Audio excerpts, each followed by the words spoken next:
ಸ್ವಾಗತ ಸಿರಿಮಧುವನಕ್ಕೆ. ಜೇನುತುಪ್ಪವನ್ನು ಯಾವ ರೀತಿಯಾಗಿ ತೆಗೆಯೋದು, ಹನಿ ಹಾರ್ವೆಸ್ಟಿಂಗ್ ಹೇಗೆ ಎನ್ನುವ ಮಾಹಿತಿಯನ್ನು ತಿಳಿಯೋಣ. ನಾವಿಲ್ಲಿ ಸ್ಮೋಕರನ್ನು ಯೂಸ್ ಮಾಡ್ತಾ ಇದ್ದೀವಿ.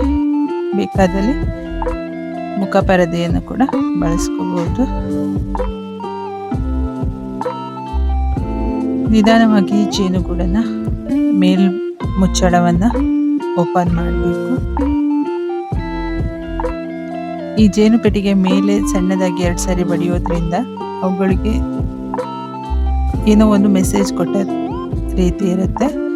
ಸ್ವಲ್ಪ ಹುಳುಗಳು ಅಲರ್ಟ್ ಆಗ್ತವೆ ಅನ್ನೋ ದೃಷ್ಟಿಯಿಂದ ಅಷ್ಟೇ.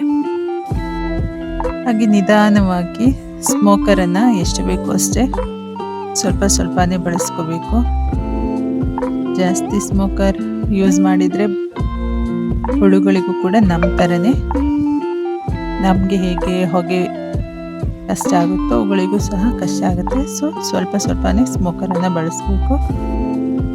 ಹಾಗೆ ನಿಧಾನವಾಗಿ ಒಂದೊಂದೇ ಏರಿಯನ್ನು ಫ್ರೇಮನ್ನು ತೆಗಿಬೇಕು. ನೋಡಿ, ಶೀಲ್ ಆಗಿದೆಯಾ ಇಲ್ವ ಅಂತ ನೋಡ್ಕೋಬೇಕು. ಇದು ಶೀಲ್ ಆಗಿದೆ. ಹೀಗೆ ಒಂದು ಕೈಯಿಂದ ಇನ್ನೊಂದು ಕೈಯ ಮೇಲೆ ಕೊಡುವುದರಿಂದ ಕೂಡ ಹುಳುಗಳು ತುಪ್ಪ ಕಟ್ಟಿರುವಂತಹ ಫ್ರೇಮನ್ನು ಬಿಟ್ಟು ಹಾರ್ತವೆ. ಸ್ಮೋಕರನ್ನು ಬಿಟ್ಟು ಕೂಡ ಹನಿಕೊಂಬಿಂದ ಜೇನು ಹುಳುಗಳನ್ನು ಹಾರಿಸ್ಬೋದು. ಇನ್ನು ಒಂದೊಂದು ಅಲ್ಲಲ್ಲಿ ಇದ್ದಲ್ಲಿ ಬಾಯಿಂದ ಕೂಡ ನೀವು ಗಾಳಿಯನ್ನು ಊದಿದ್ರಲ್ಲಿ ಆ ಹುಳುಗಳು ಹನಿಕೊಂಬನ್ನು ಬಿಟ್ಟು ಹಾರ್ತವೆ. ಹಾಗೆ ಒಂದೊಂದು 2 ಇದ್ದಲ್ಲಿ ಏನು ಸಮಸ್ಯೆ ಆಗೋದಿಲ್ಲ, ಅವು ತಾನಾಗಿ ಆಮೇಲೆ ಹಾರಿ ಹೋಗ್ತವೆ. ಹೀಗೆ ನಿಧಾನವಾಗಿ, ಅಂದರೆ ಅಲ್ಲಿ ಒಂದಕ್ಕೊಂದು ಹನಿಕೊಂಬ್ ಅಂಟಿಕೊಂಡಿರ್ತವೆ. ನೋಡಿ ಎಷ್ಟು ಚೆನ್ನಾಗಿ ತುಪ್ಪ ಕಟ್ಟಿದೆ.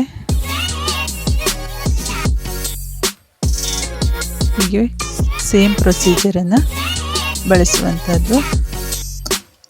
ಹೀಗೆ ನಾವಿಲ್ಲಿ ಎಲ್ಲ ಹನಿಕೊಂಬನ್ನು ತೆಗೆದು ಒಂದು ಕಡೆಯಲ್ಲಿ ಸ್ಟೋರ್ ಮಾಡಿ ಇಟ್ಕೋತೀವಿ.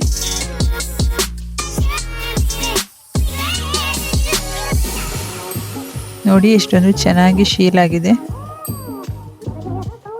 ಶೀಲ್ ಆಗಿದೆ ಅಂತಂದರೆ ಅವುಗಳ ಕೆಲಸ ಮುಗ್ದಿದೆ ಅಂತ ಅರ್ಥ. ಅದರಲ್ಲಿ ಹನಿ ಸ್ಟೋರ್ ಮಾಡಿ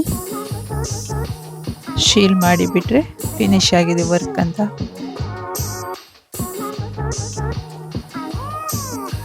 ಹೀಗೆ ನಾವಿವತ್ತು ಸುಮಾರು ಒಂದು 4 ಗೂಡುಗಳಿಂದ ಜೇನುತುಪ್ಪವನ್ನು ತೆಗಿತಾ ಇದ್ದೀವಿ. ನೋಡಬೇಕು ಎಷ್ಟೊಂದು ಜೇನುತುಪ್ಪ ಸಿಗ್ತದೆ ಅಂತ.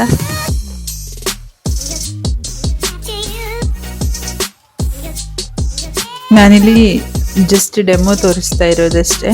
ಫುಲ್ ಕ್ಲಿಯರ್ ಆಗಿ ಎಲ್ಲ ಜೇನುಗೂಡಿಂದ ತೆಗಿತಾ ಇರೋದನ್ನು ತೋರಿಸ್ಲಿಕ್ಕೆ ಆಗ್ತಾ ಇಲ್ಲ. ಸೊ ನೋಡಿ, ಎಷ್ಟೊಂದು ಹನಿಕೊಂಬನ್ನು ತೆಗೆದಿದ್ದೀವಿ.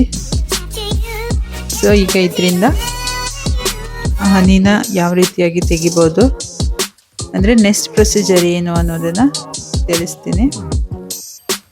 ಇದು ನೋಡಿ, ಶೀಲ್ ಆಗಿರುವುದನ್ನು ಕ್ಲಿಯರ್ ಆಗಿ ಕಾಣಿಸ್ತಾ ಇದೆ ಇಲ್ಲಿ.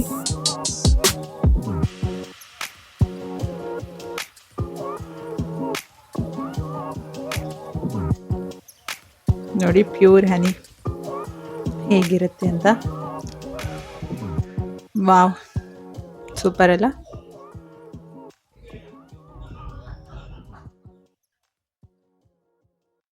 ಹೀಗೆ ತಿನ್ಬೋದು, ಚೆನ್ನಾಗಿರುತ್ತೆ.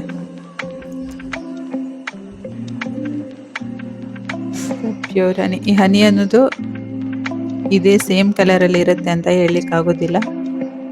ಹೂಗಳ ಮೇಲೆ ಡಿಪೆಂಡ್ ಆಗಿರೋದ್ರಿಂದ ಒಂದೊಂದು ಕಡೆ ಒಂದೊಂದು ಗೂಡಲ್ಲಿ ಒಂದೊಂದು ಕಲರಲ್ಲಿ ಸಿಗ್ತದೆ.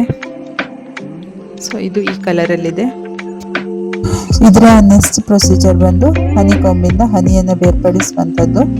ಮೊದಲು ನಾವು ಈ ಹನಿಕೊಂಬಿಂದ ಈ ಶೀಲಾಗಿರುವ ವೈಟ್ ಏನು ಕಾಣಿಸ್ತಾ ಇದೆ ಅದನ್ನು ಚಾಕುವಿನಿಂದ ತೆಗಿಬೇಕು, ಸ್ವಲ್ಪ ಮೇಲ್ ಪದರವನ್ನು. ನಂತರ ಈ ಥರ ಹನಿ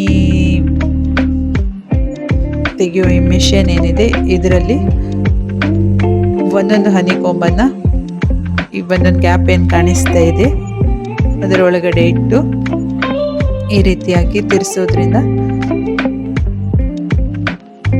ಸರಿಯಾಗಿ ಹೀಗೆ ತಿರುಗಿಸೋದ್ರಿಂದ ಅದರಲ್ಲಿರೋ ಹನಿ ಎಲ್ಲ ಬಿಡ್ತದೆ. ಇನ್ನೊಂದು ಸ್ಟೆಪ್ ಬಂದು ಈ ರೀತಿಯಾಗಿ ಕೂಡ ನಾವು ಕ್ವೀಸ್ ಮಾಡಿ ಅದನ್ನ ಸೋಸಿ ತೆಗೆಯುವಂಥದ್ದು. ಅದರ ಮೇಲ್ಮುಖ ಆ ರೀತಿ ಕಟ್ಟಿರುವಂಥದ್ದನ್ನೆಲ್ಲ ಹಾಗೆ ತೆಗಿಬೇಕಾಗ್ತದೆ. ನೋಡಿ, ಸುಮಾರು 8 kg ಅಷ್ಟು ತುಪ್ಪ ನಮಗಿಲ್ಲಿ ಸಿಕ್ಕಿರುವಂಥದ್ದು. ಅದನ್ನು ಸುಮಾರು 3 ದಿನಗಳ ಕಾಲ ನಾವು ಬಿಸಿಲಿಗೆ ಇಡಬೇಕು. ಅದಾದಮೇಲೆ ಮತ್ತೆ ಸೋಸಿ ಈ ರೀತಿಯಾಗಿ ಬಾಟಲ್ಗಳಿಗೆ ಫಿಲ್ ಮಾಡಿ ಇದು ಶೀಲ್ಡ್ ಮಾಡಿ ಇಡುವಂಥದ್ದು. ಹೀಗೆ ನಾವು ಸ್ಟೋರ್ ಮಾಡಿ ಎಷ್ಟು ದಿನಗಳ ಕಾಲ ಇದನ್ನು ಬೇಕಾದರೂ ಇಡಬಹುದು. ಯಾವುದೇ ರೀತಿ ಅಂದರೆ ಜೇನುತುಪ್ಪ ಕೆಡುವುದಿಲ್ಲ.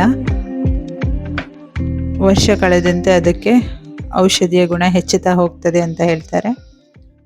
ಸೊ ಇದರಲ್ಲಿ ಬಣ್ಣಗಳ ವ್ಯತ್ಯಾಸವನ್ನು ಕೂಡ ನಾವು ಗಮನಿಸಬಹುದು. ಒಂದೊಂದು ಬಣ್ಣಗಳಲ್ಲಿದೆ. ಇದು ಹೂವಿನ ಮೇಲೆ ಡಿಪೆಂಡ್ ಆಗಿ ಇದರ ಕಲರ್ ಚೇಂಜ್ ಆಗುವಂಥದ್ದು. ನೋಡಿದ್ರಲ್ಲ, ಇದು ಹನಿ ಹಾರ್ವೆಸ್ಟಿಂಗ್ ಅಥವಾ ಜೇನುತುಪ್ಪವನ್ನು ತೆಗೆಯುವಂತಹ ರೀತಿ.